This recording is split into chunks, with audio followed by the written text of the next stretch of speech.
Assalamualaikum warahmatullahi wabarakatuh.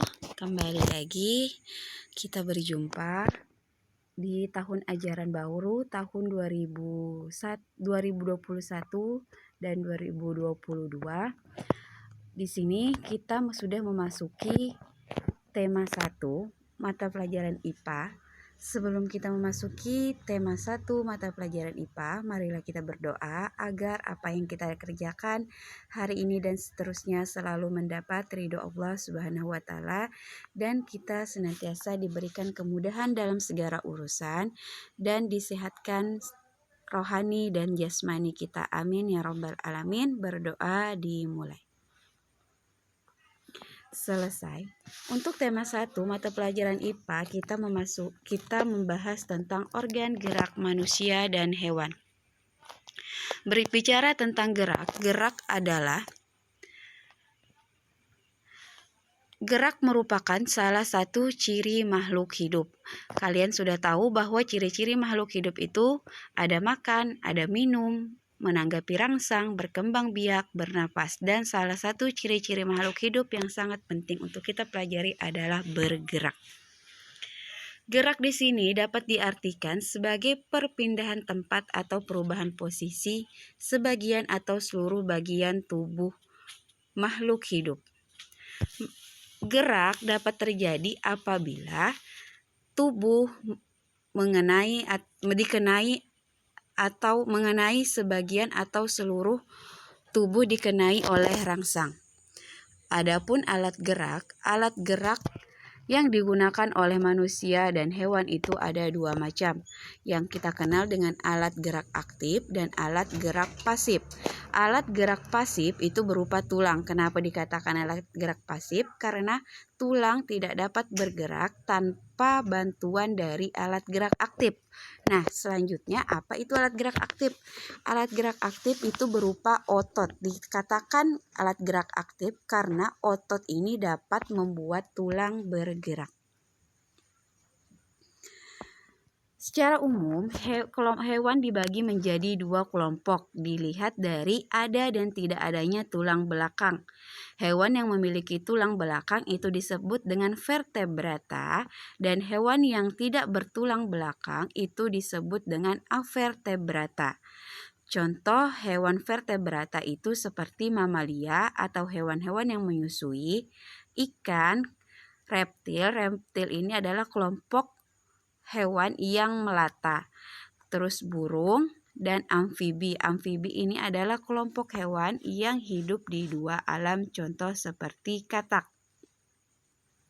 Sedangkan avertebrata memiliki atau yang tidak memiliki tulang belakang. Contohnya itu seperti cacing, serangga, laba-laba, siput, ubur-ubur, dan cumi. Pada slide berikutnya, kalian silahkan lihat, ini adalah struktur-struktur yang terdapat dalam tulang. Yang pertama ada periosteum atau lapisan terluar dari tulang. Yang kedua ada tulang kompak atau tulang keras. Yang ketiga ada tulang spons, yang keempat tulang panjang atau tulang pipa, dan yang kelima adalah sumsum tulang. Struktur-struktur tulang ini memiliki peranan yang penting dalam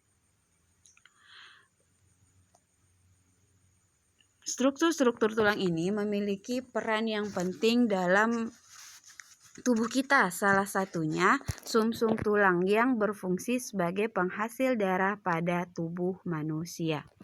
Adapun fungsi tulang dalam sistem gerak manusia, yang pertama memberikan bentuk tubuh, yang kedua menjadi tempat melekatnya otot, yang ketiga melindungi organ vital seperti jantung, paru-paru, dan otak, yang keempat sebagai alat gerak, yang kelima sebagai penghasil sel darah di dalam sumsum tulang.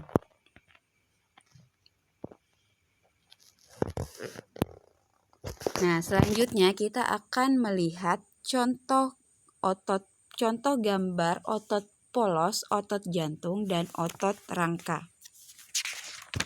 Otot, kita sudah bahas sebelumnya, otot dikatakan sebagai alat gerak aktif karena dia dapat menggerakkan tulang sebagai alat gerak pasif.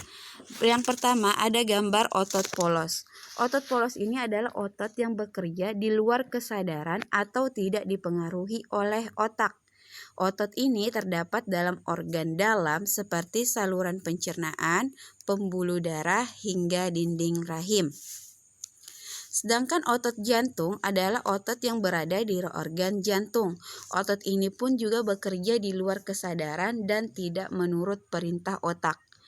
Berbeda antara otot polos dan otot jantung, otot rangka atau otot lurik adalah otot yang menutupi rangka sehingga disebut otot rangka. Otot ini bekerja atas kesadaran atau perintah oleh otak. Jadi otot rangka ini namanya dua. Bisa juga disebut sebagai otot lurik, bisa juga disebut otot rangka karena dia menutupi rangka. Bekerjanya atas kesadaran atau perintah otak.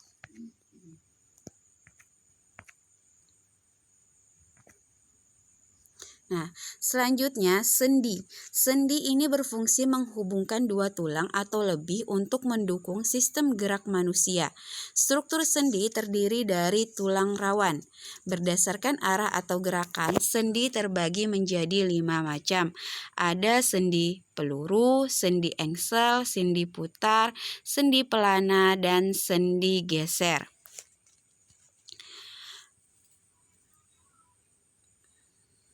Setiap sendi ini memiliki arah gerak yang berbeda. Contoh kita lihat pada sendi peluru. Sendi peluru ini adalah sendi yang dapat bergerak ke seluruh arah. Contoh sendi peluru pada bagian tubuh kita adalah sendi antar tulang lengan atas dan belikat. Dia, coba kalian contohkan tangan kalian itu dapat berputar ke segala arah.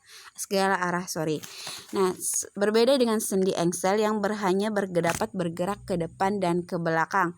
Contohnya pada sendi siku tangan dan lutut. Selanjutnya ada sendi putar. Sendi putar ini juga dapat melakukan gerakan memutar, mengangguk atau menggeleng. Contohnya sendi antar tulang tengkorak dan leher. Selanjutnya ada sendi pelana. Bergerak ke samping dan ke depan terdapat pada pangkal ibu jari. Yang kelima, sendi geser menghubungkan dua tulang berpermukaan datar agar bisa bergerak ke depan dan ke belakang. Ini contohnya pada tulang pergelangan tangan, kaki, dan tulang belakang. Nah, di gambar ini terdapat juga sendi gulung, itu dapat kalian lihat contohnya pada jari-jari tangan kalian. Dia dapat menggulung sehingga tangan kita itu kan bisa digenggam. Nah, itu. Selanjutnya, kelainan-kelainan pada organ gerak pasif atau tulang. Yang pertama itu ada yang disebut dengan fraktura atau patah tulang. Patah tulang ini terdapat dua jenis, ada fraktura tertutup dan ada fraktura terbuka. Yang membedakannya, jika fraktura tertutup adalah patah tulang yang tidak sampai merobek kulit atau otot. Sedangkan fraktura yang terbuka adalah patah tulang yang merobek atau menembus kulit atau otot. Yang kedua adalah osteoporosis. Osteoporosis ini yang disebabkan karena adanya pengeroposan tulang, disebabkan karena kurangnya zat kalsium dan zat besi. Yang ketiga adalah fisura atau retak tulang. Kelainan tulang yang menimbulkan keretakan pada tulang biasanya disebabkan karena kecelakaan dan sebagainya. Yang keempat adalah lordosis. Lordosis ini kelainan tulang karena sikap duduk yang salah, sehingga tulang belakang itu melengkung pada daerah lumbalis dan mengakibatkan posisi kepala tertarik ke belakang. Yang kelima ada skoliosis. Skoliosis ini kelainan karena sikap duduk juga yang salah sehingga tulang belakang melengkung ke arah samping dan menyebabkan badan akan bengkok membentuk huruf S. Yang keenam adalah kifosis. Kifosis ini juga kelainan karena sikap duduk yang terlalu membungkuk sehingga tulang belakang membengkok ke belakang. Selanjutnya, ada kelainan pada organ gerak aktif atau otot. Yang pertama, hipertrofi.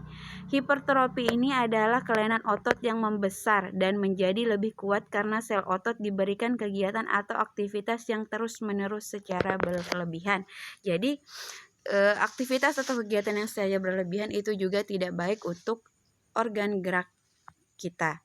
Yang kedua adalah atrofi. Atrofi ini kelainan karena otot itu mengecil, lemah, dan fungsi otot yang menurun.